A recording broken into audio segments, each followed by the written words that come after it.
Howdy. Welcome to Daily Miles. So, there's been some developments. Let's get into it. Alright, quickly, the health update. It's still painful to walk. Not gonna lie, not like I've been lying all along, but that's just reality. It's still painful to walk. Every day is a fucking challenge, and I'm done with the challenge. Right now I'm on my way to Planet Fitness to do my workout and see what I can do to improve that. You know, they say that it's the frequency, not the amount, not what you do. So I just have to keep at it every day, walking at least 2 miles a day, or at least 5,000 steps a day, and yeah, that. Okay. So it's the frequency that matters the most. So I'm just gonna keep doing it, keep it going. Yeah. All right. What's going on with the van? I don't have enough money to fix it. Those pills really put a damper on that happening. So, and the book sale did not go to plan. So I'm right back to square one, minus $847. I need to fix the van to get out of here.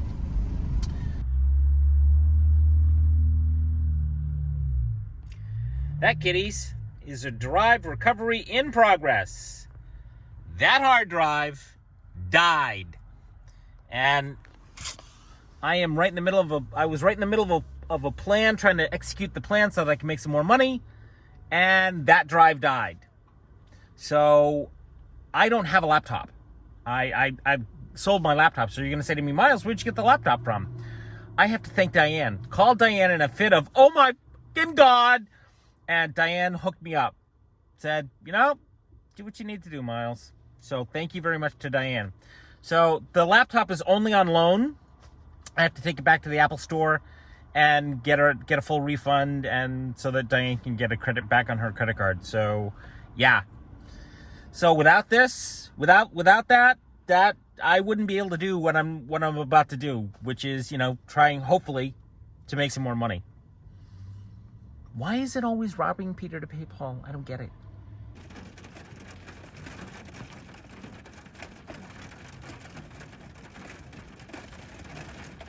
That ain't rain, kiddies. That's hail.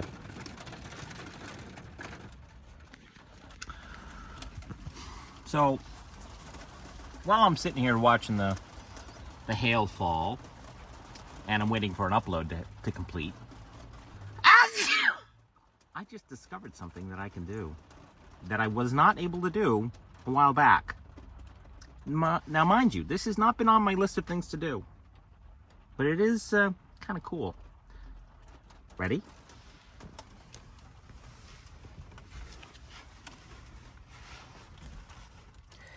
Believe it or not, that does not hurt. I know, the realm of the hard to believe, that does not hurt. Stretching my leg out, that hurts.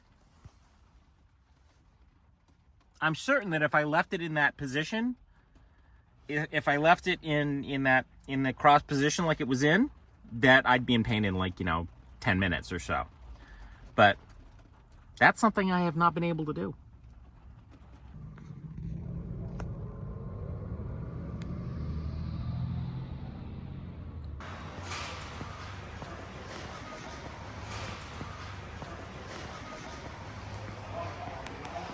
You're going to say, Miles, that looks an awful lot like Home Depot.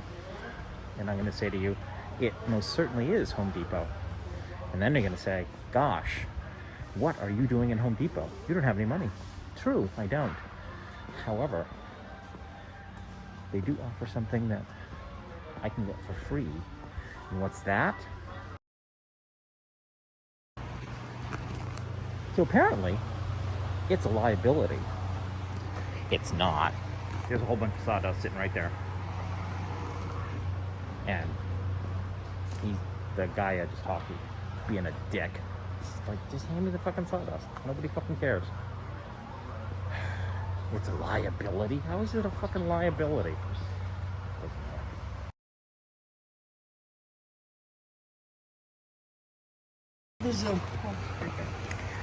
And now we're getting sawdust. So, it always pays to ask management. Can you borrow take their sawdust? The answer is, yes, you can.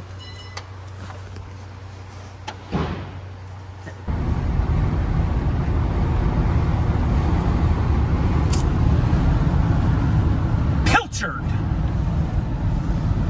Pilchard. Pilchard.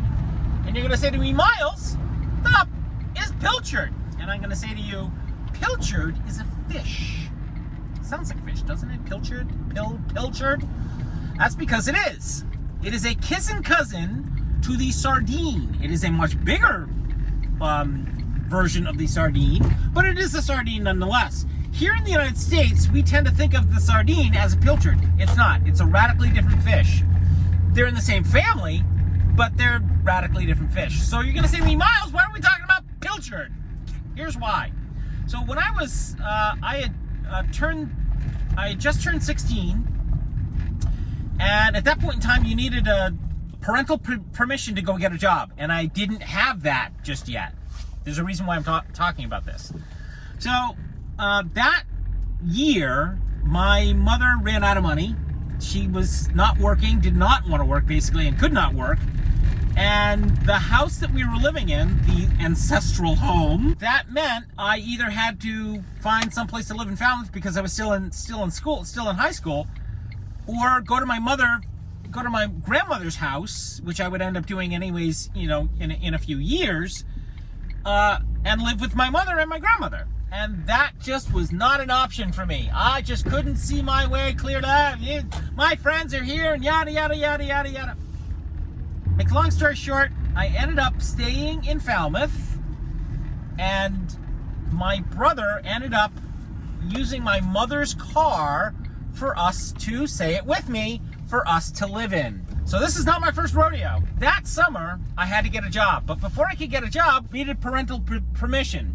And that meant my mother's signature on some document that had to get back and ferried back and forth, yada, yada, yada, yada, yada, yada. But before all of that could happen, we basically had no money to eat on. Now you see where this is going. At that point in time, there was this food outlet store. Not the Stop and Shop in Falmouth, but another completely different bargain saver outlet for food. So we shopped that food store. And the thing that they had in just an enormous supply of was, say it with me, Pilchard. That's right, kiddies, Pilchard, and lots of it. So you're going to say to me, Miles, is this a harangue for money? And I'm going to say to you, no, it's not. I was sitting in the back of the van day before yesterday, and I'm thinking to myself, you know, not much has changed. Not much has changed. Although I've stopped eating Pilchard. So one question that, you know, that you're probably having in the back of your head is, you know, what's Pilchard taste like? Believe it or not, it tastes just like tuna fish. It is, even though it's in the sardine family, it's not salty. It's oily like, you know, like sardines are, but it's not salty in any way, shape, or form. And actually, truth be told, it's really good. I have to be, you know, be truthful here. And tell truth where truth is due. But that's my experience was, you know, we ate Pilchard at least 3, maybe 4 days a week. So how much Pilchard could we actually buy? So at that point in time, tuna fish was 89 cents, and the Pilchard was 34 cents a can. Can you imagine that? Even today. Both my brother and myself got, you know, were working. I started working at the Papagino's, and he started, you know, doing day jobs and construction gigs. I could have done the construction gigs, but I was just too skinny and too scrawny. So I ended up, you know, working at Papagino's and making a little bit of money and actually eating at Papagino's and feeding my brother at Papagino's. And I became their fry cook as a direct result of this. But we stopped eating Pilchard after that. And every once in a while when I am feeling low, when I know that, you know, things are really bad, I remember those days of thinking of, of eating Pilchard to survive. I always think, there's always Pilchard. Yeah. I know. Kind of sort of an end story there. Alrighty, kitties. I think that's enough yapping from me this week. Thanks a bunch for listening. Thanks a bunch for watching. I appreciate your donations, your time, your patience, and more importantly, you. I hope you all have a lovely day, and I look forward to seeing you in the next daily, weekly, daily miles. Bye.